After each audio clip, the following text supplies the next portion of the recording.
হঠাৎ করে ছোটবেলার একটা কবিতা মনে পড়ে গেল, তাই ভাবলাম আপনাদের সাথে একটু শেয়ার করি, যাতে পুরনো স্মৃতিগুলো আঁকড়ে ধরতে পারি।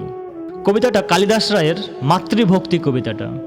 তা চলুন আমি একটু আবৃত্তি করার চেষ্টা করি, ভুল ত্রুটি হলে দৃষ্টি সুন্দর দেখবেন।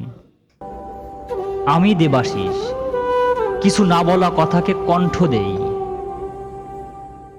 বাইজিদ বোস্তামি, শৈশব হতে জননীর সেবা করিতেন দিবাজামি।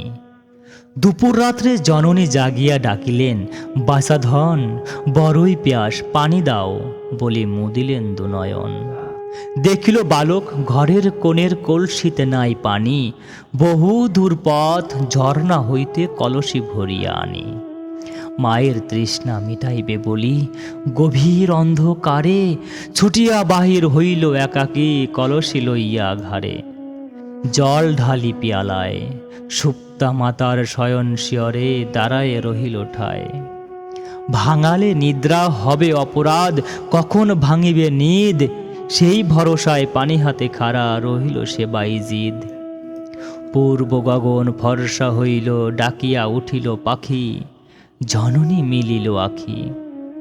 দেখিল শিয়রে দাঁড়ায় রয়েছে 10 বছরের ছেলে, পানি হাতে কেন বুঝিল না মাতা প্রথম নয়ন মেলে।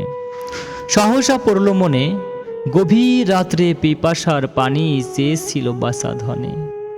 কহিল মা মরি মরি বাসারে আমার, পানি হাতে করে সারা রাত্রিটি ধরি।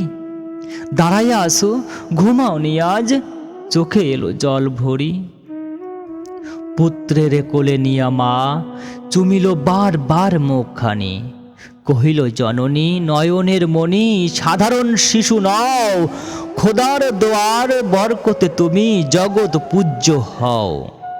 পুত্র গর্বে গর্ভিত বুকে খোদা সরিতব নাম, তোমারে আমার জীবনের এই সম্বল সপিলাম।